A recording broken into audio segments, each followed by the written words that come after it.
یہاں میں ایک فقہی مسئلہ بھی بیان کر دوں کہ اگر کسی نے شراب پی کے بیوی کو طلاق دی تو طلاق بھی واقع ہو جائے گی. طلاق کے مسائل میں جتنا اسلام کے ساتھ مذاق اڑایا جا رہا ہے نا, میں سمجھتا ہوں اتنا کسی اور حکم میں مذاق نہیں اڑایا جا رہا. 2 منٹ لگتے ہیں آج لوگوں کو طلاق کے بعد مسلک چینج کرنے کے لیے. ہمارے کوئی ریلیٹو کا فون آیا کہ بھانجے نے 3 طلاقیں دی پچھلے ہفتے, تو سب مدرسوں سے فتویٰ لیا 3 ہو گئی ہیں, تو مسلک چینج کر لیا اور پورا خاندان یا وہ میاں بیوی اہل حدیث ہو گئے. اہل حدیث علماء سے گزارش ہے کچھ اللہ کا خوف کرو. تمہارے پاس کوئی شخص طلاقیں دے کے حرام بیوی کو حلال کروانے کے لیے آتا ہے, اسے گلے مت لگاؤ, اس کو ڈراؤ اللہ کے عذاب سے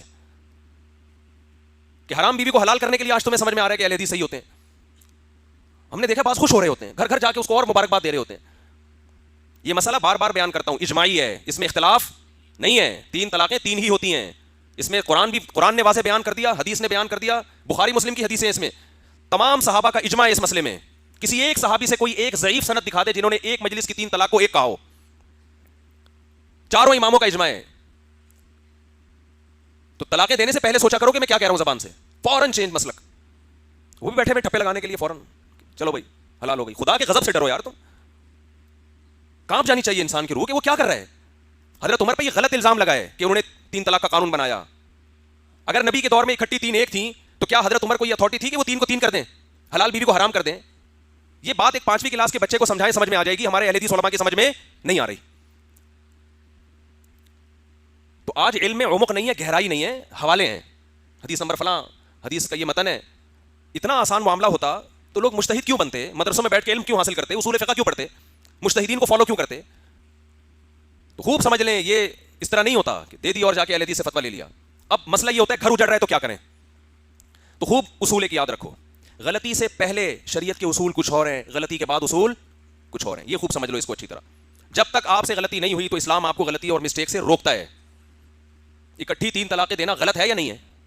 بول لو نا بھائی, غلط ہے, ناجائز ہے, سزا اس پہ شریعت میں. یہ عمل تو غلط ہے. حضرت عمر کے پاس جب کوئی 3 طلاقیں دے کے آتا تو کوڑے پہلے لگاتے, فتویٰ بعد میں دیتے تھے اس کو. تو اس کی حوصلہ شکنی کرنی چاہیے. اسلام نے, قرآن نے ڈیورس کا ایک طریقہ بیان کیا ہے کہ 1 مہینے میں 1 سے زیادہ نہ دی جائے, اور اس میں بیوی سے ہم بستری نہ کی جائے, حیض کی حالت میں نہ دی جائے. بہت سارے پروسیس ہے اس کا, بلکہ پہلی طلاق سے پہلے بھی ایک پروسیس ہے کہ دونوں خاندان بیٹھیں, جوڑ کی کوشش کریں.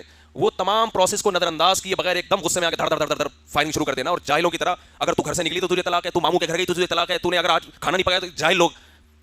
جب خواتین بتاتی ہیں نا میرے شوہر نے مجھے یہ کہا ہے کہ اگر تو ابھی گھر سے نکلی, یا تو ہوتا ہے نا کوئی کنویں میں چھلانگ لگا رہی ہو وہ خودکشی کی نیت سے, اس میں ڈرانے کے لیے آدمی کہہ دے, یا کوئی خدا نخواستہ کسی مرد کے ساتھ بھاگ رہی ہے, کوئی بندہ آیا ہوا بھگانے کے لیے بائک پہ آ جا, تو بندہ کہتے ہوئے اچھا لگتا ہے اگر تو اس کے ساتھ بیٹھی بائک پہ, چھوٹی چھوٹی باتوں پہ, ماں کے گھر جا رہی ہے میں تجھے روک رہا ہوں, ماں کے گھر نہیں جانا, اگر تو گئی تو بھائی ٹھیک ہے آپ جب روک رہے ہیں تو اس کو چاہیے نہیں جائے, لیکن یہ کوئی اتنا بڑا کیس ہے کہ آپ اس پہ طلاق معلق کرنا شروع کر دو. مجھے یاد ہے ایک دفعہ ہم ٹیکسی میں بیٹھے ہوئے تو ہاکس بے کی طرف جا رہے تھے. وہ ٹیکسی والے کو پتہ نہیں تھا ہاکس بے کہاں ہے, وہ نیا نیا آیا ہوگا کراچی میں. وہ چلاتے چلاتے اتنا دور, اس نے کہا آئندہ میں اس علاقے میں آیا تو میری بیوی کو 7 طلاقیں. تو میں نے کہا بھائی کیا جاہلوں والی باتیں کر رہا ہے اللہ کے بندے, ہو سکتا ہے زندگی میں کبھی آنا پڑ جائے, کوئی مسئلہ ہو جائے, کوئی فضول کام. جہالت سے بڑا عیب دنیا میں کوئی نہیں ہے. تو طلاق معلق کر رہے ہوتے ہیں نا, اگر یوں کر لیا. ایک صاحب کی بیٹی کے لیے ایک بندے, میں نے اپنی زندگی میں جو پہلا فتویٰ لکھا نا سن 2000 میں, وہاں اس وقت میں نے فتوے لکھنا شروع کیے, تو جو پورے ملک میں ڈاک آتی ہے وہ پھر اس کے جوابات لکھے جاتے ہیں. تو پہلا فتویٰ یہ تھا کہ ایک صاحب نے کہا میری بیٹی کا رشتہ مانگا ہے فلاں نے. میں نے کہا اگر میں نے اپنی بیٹی کا رشتہ تجھے دے دیا تو میری بیوی کو طلاق. ارے تو ویسے ہی منع کر دے یار, کیا مجھے بالکل بھی پسند. اصول نے دوبارہ سے پہلے, کیونکہ بہت لوگ دے دیتے ہیں یہ کام کر لیتے ہیں. تو دیکھو غلطی سے پہلے کے اصول کچھ اور غلطی کے بعد کے اصول کچھ. پہلے تو اصول یہ ہے کہ غلط ہے یہ طریقہ, اسلام نے پابندی لگائی ہے. طلاق معلق کر دینا یوں کیا تو اپنی ٹھڑک بیوی پہ کیوں نکال رہے ہو یار, کسی کے رشتہ دیا تو اس کو طلاق, دوبارہ ہاکس میں گیا تو یہ جہالت کی باتیں ہیں. تو طلاق کے لفظ کو ڈکشنری سے نکال دو. دھمکیاں دینا یہ اچھے خاندانی ہونے کی علامت نہیں. خاندانی لوگوں کے گھروں میں یہ باتیں نہیں ہوتی. لڑائی جھگڑے سب جگہ ہوتے ہیں, اختلافات بھی ہوتے ہیں, لیکن خاندانی لوگ یہ لفظ بہت آخر میں لے کر آتے ہیں, اور وہ بھی پہلے خاندان کو بٹھا کے مشورے کر کے اس کے بعد جا کے. تو اصول تو یہ ہے, لیکن جب غلطی ہو جائے تو اسلام کیا کہتا ہے, کتنا زبردست اصول بیان کیا کہ توبہ استغفار کرو. کیا کرو؟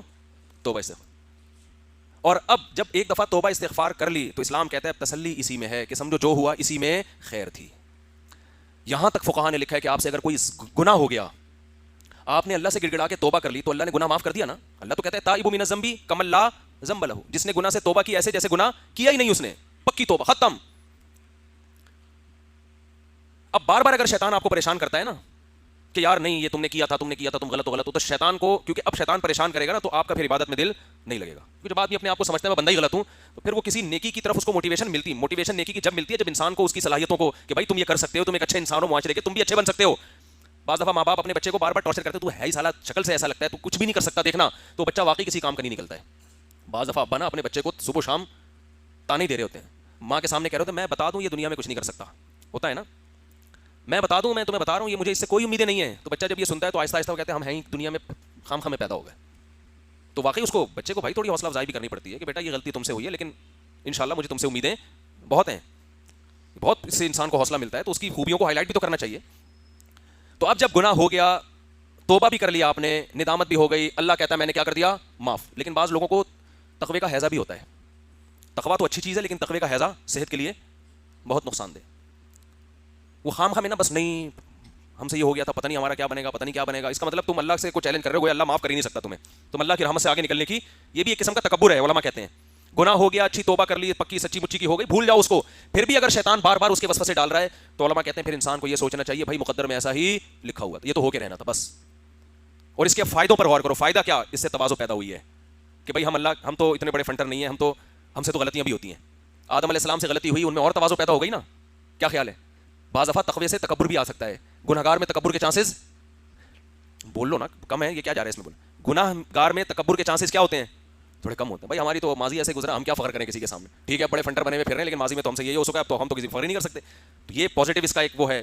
حدیث میں آتا ہے کہ اگر ساری دنیا کے سارے انسان گناہ مکمل چھوڑ کے نیک پرہیزگار بن جائیں، اللہ ان کو ختم کرے گا، ایسے لوگوں کو پیدا کرے گا جن سے گناہ ہو اور پھر وہ اللہ سے توبہ کریں، گڑگڑائیں. یہ گڑگڑانا بھی اللہ کو پسند ہے. اس کا مطلب نہیں کہ گناہ کرنا شروع کر دیں، یعنی گناہ سے توبہ کے وقت جو انسان گڑگڑاتا ہے اور اس کی وجہ سے جو تواضع پیدا ہوتی ہے کہ اپنے آپ کو فنٹر نہیں سمجھتا، یہ ادا بھی اللہ کو پسند آتی ہے.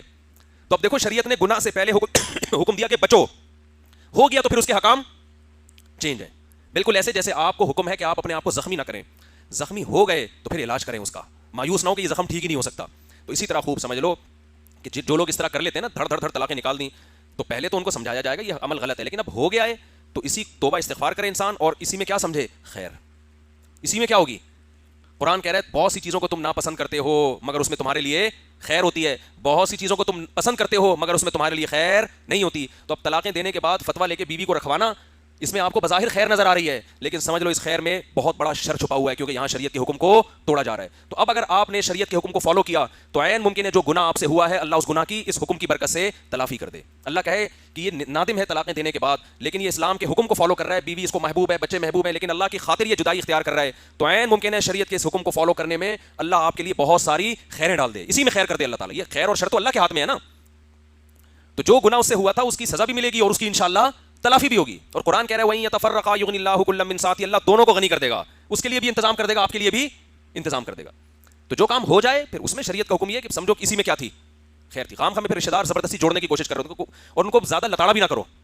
اب ایک آدمی نے اس طرح کر دیا، طلاقیں نکال دیں، پہلے تو روکو ہو گئی ہیں، تو اب اتنا نہیں بھڑکاؤ ان کو ایک دوسرے کے بارے میں، یہ کیا کیا تم نے، اور بھائی اسی میں خیر ہوگی، کوئی بات نہیں، محبت سے نہیں رہ سکتے تھے، اب کوئی مسئلہ نہیں ہے. صحابہ کے دور میں بھی طلاقیں ہوئی ہیں، تابعین کے دور میں بھی ہوئی ہیں، کوئی بات نہیں بھائی. یہ رشتہ جیسے آسمان پہ بنا ہے ٹوٹا بھی کہاں ہے؟ آسمان پہ. مقدر میں تھا ہی نہیں دونوں کا ساتھ رہنا، تو اب ان کو آرام سے الگ کر دو. ان کو سمجھاؤ کہ اس سے کچھ نہیں ہوتا، یہ دنیا مسافر خانہ ہے، کو مرنے جینے کی جو قسمیں اٹھائی ہوئی ہوتی ہیں یہ ہماری آپس کی قسمیں ہوتی ہیں، ان قسموں سے تقدیر پہ کوئی اثر نہیں پڑتا، سب نے مر کے قبر میں جانا ہے، کوئی اتنا بڑا ایشو نہیں ہے، اس کو ہلکا لینا چاہیے.